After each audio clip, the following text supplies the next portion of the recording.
want to start with the UConn sports trail. Should we start with the hockey? Yeah, let's rip this off like a Band-Aid. Yeah, what happened? I don't know. All right, going to New Hampshire should win hockey games. Should win. One of the worst teams in Hockey East, in the bottom of the barrel, on the overall record, 11-18-1, 6-13-1 in their Hockey East schedule. And what does UConn do? They got 3 total with these guys, and they got to win all 3 just to compete with the rest of the world in the pairwise, trying to get that automatic NCAA berth without having to win the Hockey East, or I guess it's at large. And they went up there and they laid an egg. They lost both games back to back on the weekend. Yep. It does not bode well for their future. Now they kind of put themselves against the wall. There's no room for error as there was before this weekend. I think that, talking to Bob Joyce and Adam Giardino as much as we do, I would think that getting an at-large is flown out of the way. They're 17th right now in the pairwise, 17-10-3. We'll see what happens this weekend, or really tonight, right? Tonight with the Northeastern Harvard game in the Bean Pot. If Northeastern wins, that kind of helps out UConn because they just beat Northeastern 1 out of the 3 times they played. But still, it feels like they're so far behind. Hockey East-wise, they're still right there in the mix. They've got a total of 35 points, which has them at 4th. Merrimack sitting right in front of them with 36 points in 3rd. Northeastern with 40 at 2nd, and Boston at 41 in 1st place. Nipping at the heels, not only UMass Lowell, which is always a dangerous team. They're in the 5 spot, 32 points. But Providence now creeping up with 30 points of their own. They're in the 6th spot. You can. It's just like basketball. You can win the Hockey East tournament and you can get an automatic bid, but things just got more difficult for UConn, and they kind of made that bed with this weekend losing to New Hampshire.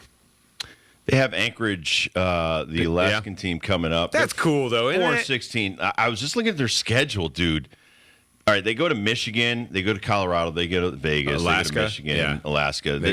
But they do a ton of traveling. Arizona State, Nevada. Liberty again. But then, how about this? They go to Massachusetts Lowell, then they go to Maine, then they go home, and now they come back after playing their last game, January 28th. They have to wait till February 23rd to come to Stores to play the UConn Huskies. Welcome back. Holy cow. What? That's some serious travel. They're like the Seattle Mariners as far as a sports team, man. They are all over the map. Probably be easier for them to play the Russian junior team. I mean, probably be closer. It'd just be a quick flight over there. 4-16 overall. They have a 4-game losing streak. Actually better on the road. 3-12 on the road, 1-4 at home.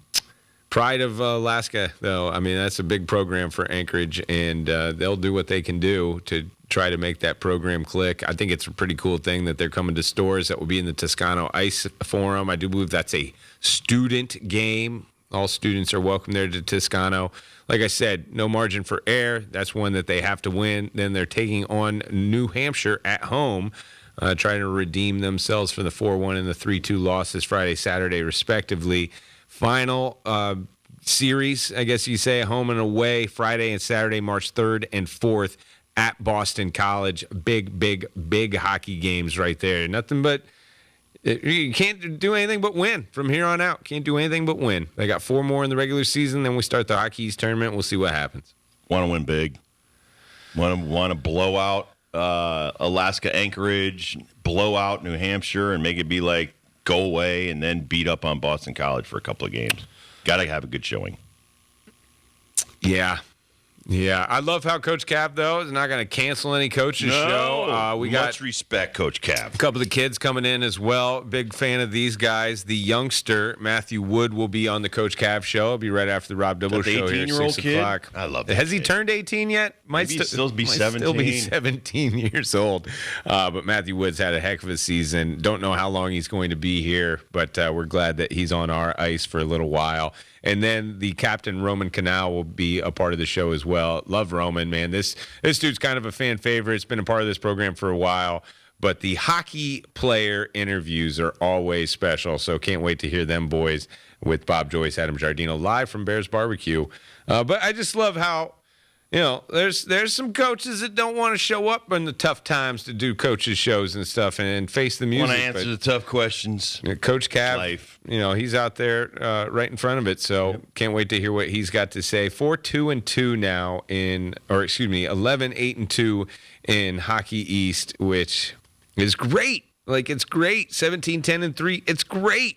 But when you're stacking up against the rest of the conference, this is a tough place to play, tough place to win, and they hold themselves to pretty high standards over there at UConn. If you missed the first hour, we were talking about the UConn women and them beating Georgetown. They were favored by 20. They ended up winning by 8.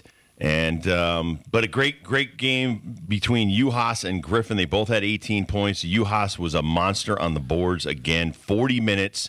15 rebounds, great double-double for her. I think the story of the day really is the passing again, 23 turnovers for the UConn women. That's just not like them. Obviously, I think they're still a little bit tired. Yeah. When you're running, most of your girls are out there. Seneschal only played 23 minutes. That's a record for her. Yeah, she looked beat. But you had Mule at 39, Griffin 40, Uhas 40, and Edwards 39. And the bench played about 20 minutes, had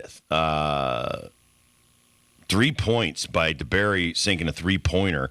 But that was it. 3 points in 20 minutes, and the bench really not contributing at this point. Well, they're used to it by now. I mean, all those minute totals that you just ran off, they're definitely used to it. But, yeah, having Benton. Oh, you're saying Lou Lopez. I'm sorry, Lou Lopez with 22. I was thinking Ayana came in for a lot of that just to spell her. But when you're looking at turnovers and you're just looking at Lou's field goal percentage, 2 for 10, that is totally She's not tired. Like her. It's legs. Yeah. That's legs. That's a constant in basketball. When you look at those statistics, that's the first thing you think of. You look at the minutes that they're putting on the floor, the back-to-back games, and the lack of players they have. Not only, and I say this every time, not only for game day, but also for practice, man. When you have less people, that is more and more reps that you have to go through in practice. But Coach Daly, Coach Ariama are doing everything possible for the girls that are not in the game to try to come back, and anything they can do now to try to not only train to get better, but balance that with saving their legs as best as possible. And we're getting into crunch time where the tournament kind of works out for the the Big East, where they're going to get in their tournament a week ahead of the rest of the world, and they'll have that extra week of rest before Selection Sunday that a lot of big programs aren't privy to. It's flipped for men's and women's. The bigger programs have the first week, and the bigger programs have the second week. But, it is what it is. They're used to it now. They know they're going to be playing 40 minutes. They know that other teams are going to press and try to run them out of the gym and get them tired. And they should know this by now. Like that Fountain Roy that they had for Georgetown, you could just see it on her face. Those kids from Marquette, you can see it on their face. Super Bowl for them. The blood is in the water. This is your chance. Yep. If you ever had a chance to beat the UConn women's team, it's this year. It's right now. And they're getting the best effort from some of these Big East teams. Best effort. All right, so the men, they drop a game that they definitely should have won and needed to win, but they fall 0-18 is a streak that it could be 19. I think it's 19, but could be 18. 0-18 against top 25 teams on the road.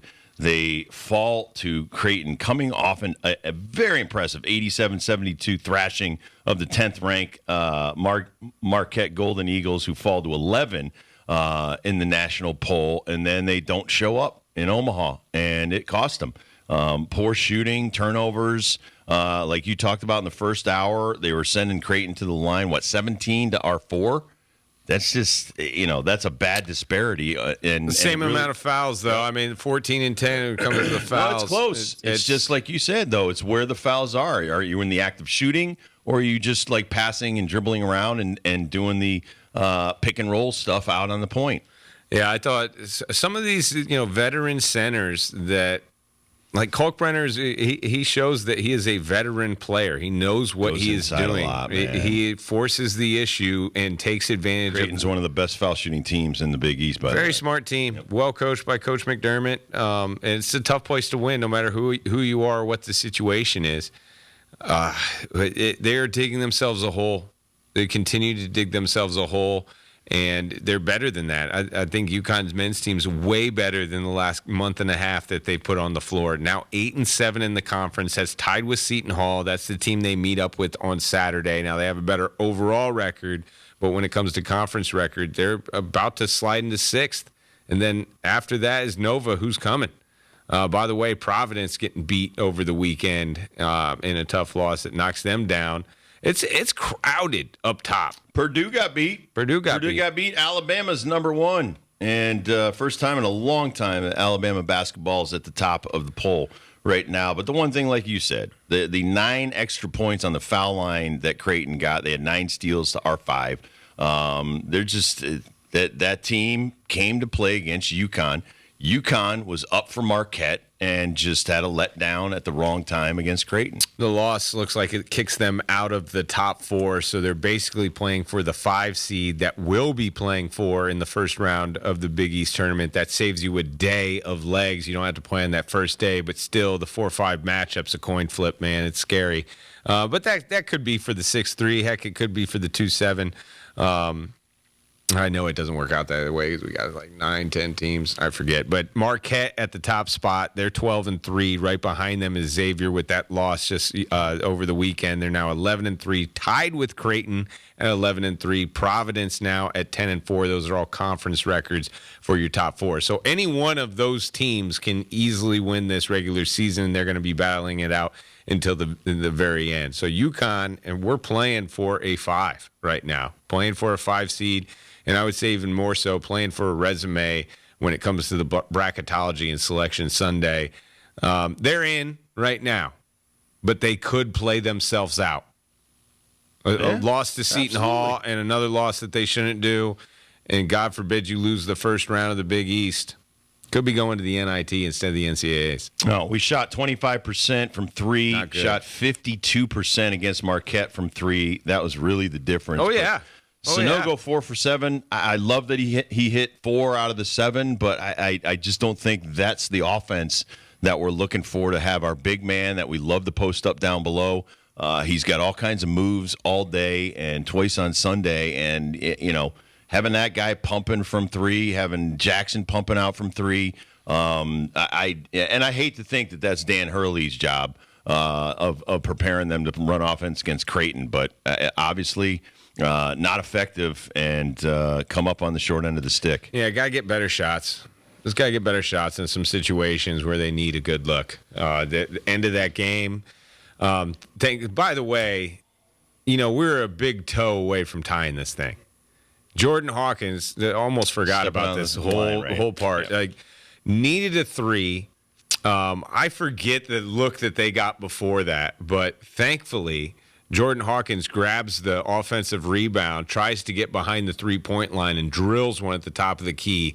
Unfortunately, a sliver of his big toe was on the line, making it a 2, where the next play, they throw the ball deep to Kalkbrenner. Now, Kalkbrenner's, 7'2", something like that.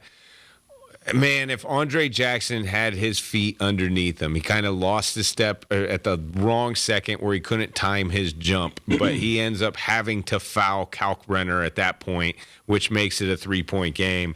And then just a horrible inbounds to try to make a desperation 3 that really was going nowhere from the beginning. But that was that ball game. But at the end, I felt like, gosh, we got to find Jordan. We got to get Jordan Hawkins the ball more. Now, he was in foul trouble at the beginning of this game that really hurt his whole outcome of the game. But, crunch time, it's tough to see Sanogo being our best field goal shooter, and he's not spending his time around the rim. That's tough. It is. You were saying before that, Ben, that we're always looking for this 5-point shot or this 8-point shot to get us 10-point shot. Did you still see that? Was that still? Well, it was close. I mean, it was a close ball game. There was no, I didn't, because there was a moment. There's 2 moments where we were down 2 possessions. There's a 5-point moment with a minute plus to go, and before that we were down 6. Now Caravan knocks down a monster 3 to kind of save our bacon on that, but I did think that, especially defensively, they were better at knowing getting a stop, getting a bucket, getting a stop, getting a bucket, and not falling into the trap where I can hit a half quarter that's going to give us the win. So I didn't feel like that was the desperation at the end, but it still does feel like panic mode at the end of games. It still doesn't feel like a cohesive game plan where everybody's on the same page. Agreed. That was a tough loss. All right, we'll take a quick break. We'll come back. Do Dibbles and Bits, brought to you by Tire Depot next.